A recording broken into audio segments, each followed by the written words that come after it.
네, 안녕하십니까. 전 전남 웨일팀의 김성규입니다.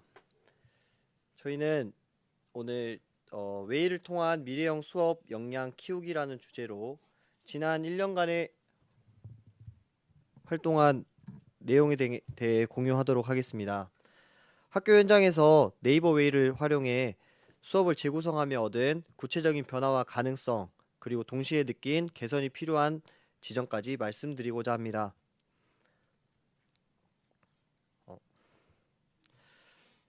현재 학교 현장은 AI 디지털 전환이라는 큰 흐름 속에 있습니다. 하지만 실제 교실을 들여다보면 기기는 단순한 보조 도구로만 쓰이거나 개별 활동에 그치는 경우가 많았습니다.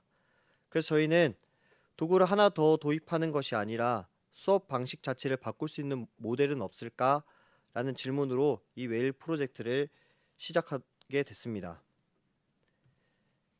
이번 연구의 목적은 크게 세 가지였습니다. 첫째, 웨일을 교실 수업에서 자연스럽게 활용할 수 있는 기반을 조성하는 것. 둘째, 교육과정과 장기 프로젝트 수업에 웨일과 네이버웍스를 적용하여 학습 효율을 높이는 것. 셋째, 실제 운영 과정에서 나타난 성과와 한계를 분석해 앞으로의 개선 방향을 제시하는 것이었습니다. 단순한 실험이 아니라 학교 현장에서 지속 가능한 수업 프로젝트를 만드는 것이 목표였습니다. 웨일은 이런 약자로 되어 있는데요. 쉽게 말해서 웨일을 중심 플랫폼으로 삼고 온라인과 오프라인을 결합한 수업 구조 안에서 운영한 프로젝트입니다. 이 모델을 통해 저희는 이러한 미래형 수업 역량을 기르고자 했습니다. 그래서 단순히 기기를 잘 쓰는 학생이 아니라 디지털 환경에서 함께 배우고 문제를 해결할 수 있는 학습자를 키우고자 했습니다. 연구 시작 전에 이렇게 실태 분석을 했고요. 그래서 우리는 도구가 아니라 수업 설계 방식을 바꿔야 한다고 생각했고 프로젝트를 시작했습니다. 첫 번째 연구 과제인 기반 조성입니다.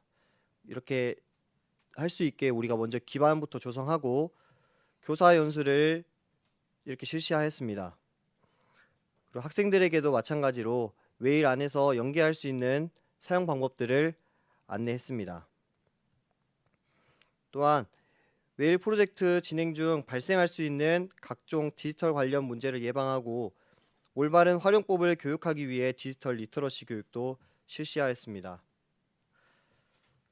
앞서 말씀드린 수업 설계 방식을 바꾸기 위해 교육과정 내용을 다음과 같이 재구성하였습니다.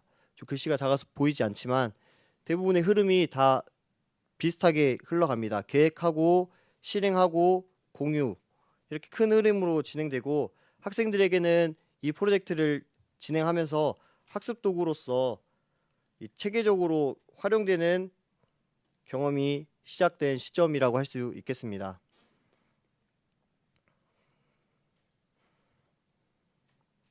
그래서 첫 번째 프로젝트는 영상 광고 만들기였습니다. 웨일을 활용해서 스스로 영상 광고 제작 계획을 세우고 활동을 진행하는 프로젝트로 구성하였습니다. 아까 말씀드린 계획 그리고 실행, 공유의 큰 흐름 속에 있습니다. 활동 모습들을 담아봤습니다.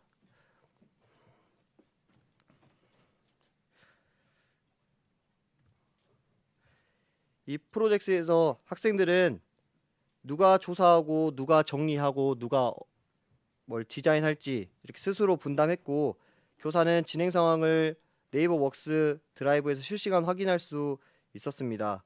그 결과 학생들은 자기주도성, 그리고 협업 능력, 그리고 결과물의 완성도도 눈에 띄게 향상됨을 확인할 수 있었습니다. 다만 웨일 계정으로 활용할 수 있는 미리 캔버스가 협업 기능을 유료로 제공해서 외부 서비스인 캔바를 활용할 수밖에 없었던 점, 그리고 웨일 계정으로 이용할 수 있는 영상 제작 관련 서비스가 없었다는 점 등의 아쉬움이 남았습니다. 두 번째 프로젝트는 네컷 만화 그리기 수업이었습니다. 웨일을 활용해서 콘텐츠를 제작하는 즐거움을 경험하기 위한 프로젝트로 그림 실력이 부족하더라도 에듀테크를 활용하여 단점을 극복하고 목표를 달성하는 데 초점을 맞췄습니다. 마찬가지 그 흐름은 비슷합니다. 계획을 세우고 그리고 그리고 서로 공유하고 활동 사진들입니다.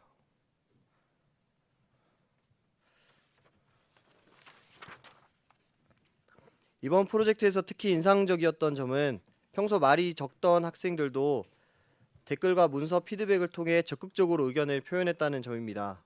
수업 참여도가 전반적으로 높아졌고 결과물에 대한 책임감도 함께 커졌습니다.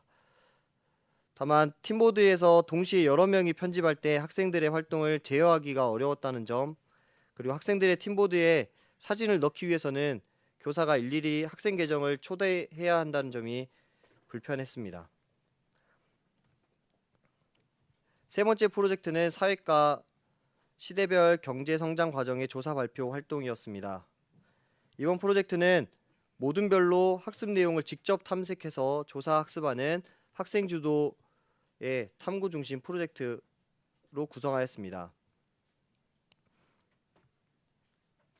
모둠별로 조사해서 폴라리스 오피스로 보고서 작성하고 미리 캔버스로 발표 내용을 정리했습니다.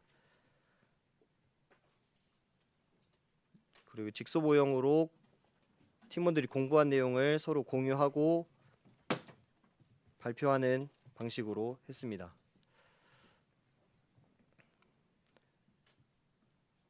좋았던 점은 학습 내용을 직접 탐색하면서 무엇이 중요하고 어떻게 전달할 것인가를 스스로 고민하면서 학생 중심의 수업이 이루어졌다는 점입니다. 사회과 수업에서 요구하는 정보 처리와 의사소통 역량을 함께 키울 수 있었습니다. 아쉬웠던 점은 수업 모형, 직소 모형 수업 자체에 대한 아쉬웠던 점이므로 넘어가도록 하겠습니다. 네 번째 프로젝트는 햄버거 가게 합리적 선택하기 프로젝트였습니다. 마찬가지 계획 공유, 계획 실행 공유의 흐름으로 이어지고 있습니다. 활동 모습들입니다. 이 프로젝트는 학생들에게 역할 분담, 중간 점검, 공동 산출물 완성이라는 프로젝트 학습 구조가 자연스럽게 자리 잡았던 점이 가장 큰 성과였습니다.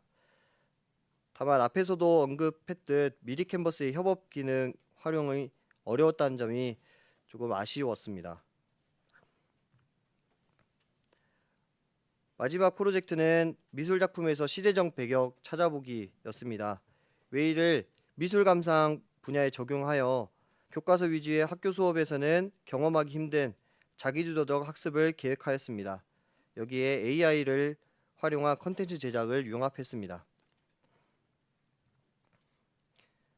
감상 방법을 공부하고 그리고 모둠별로 팀보드에 교사가 지시한 제품을 감상했습니다. 그리고 페탈리카 페인트를 활용한 AI로 작품을 재구성하는 것까지 하였습니다. 이 프로젝트의 특징은 정답을 찾는 활동이 아니라 어떻게 감상하고 표현할지 스스로 결정해야 하는 학습이었다는 점입니다. 그 과정에서 학생들은 자신의 생각을 설명하고 친구의 의견을 공유하고 창의적 사고와 협력적 소통을 동시에 경험했습니다. 다만 아까 말씀드린 대로 팀보드에서 함께 활동하는 과정에서 충돌의 어려움은 지속적으로 개선이 필요한 지점으로 남았습니다. 5개의 프로젝트를 진행하며 느낀 장단점을 정리해 보았습니다. 먼저 웨일북은 학생들이 쉽게 접근하고 적용할 수 있는 프로젝트에 적합한 친숙한 기기였습니다.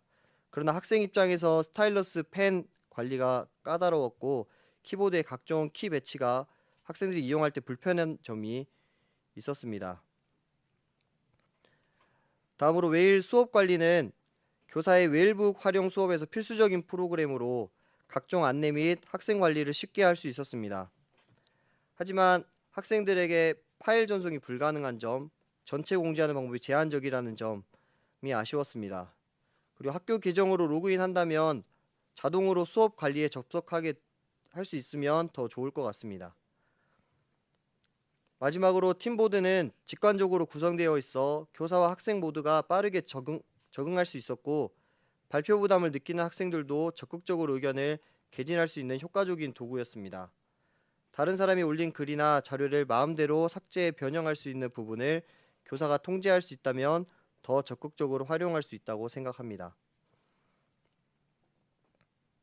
프로젝트가 끝나고 조사한 만족도 조사인데 대부분 만족도가 굉장히 높게 잘 나왔습니다.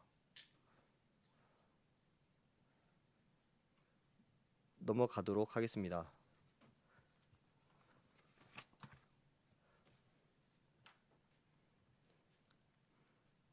결론 부분도 마지막 시사점에 같이 함께 얘기하도록 하겠습니다. 시사점입니다. 웨일 프로젝트는 네이버 웨일을 중심으로 교실의 협업 구조와 수업 흐름을 실제로 바꿀 수 있음을 현장에서 증명한 사례였습니다.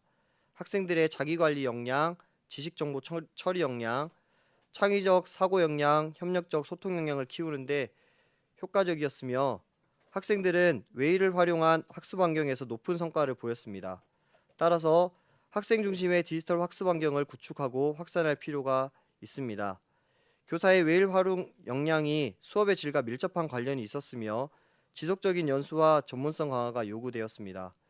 저희는 네이버와 학교가 함께 이 프로젝트를 발전시켜 미래형 수업의 표준 모델을 공동으로 만들어 갈 수 있기를 기대합니다. 네, 이상으로 발표를 마치도록 하겠습니다. 감사합니다.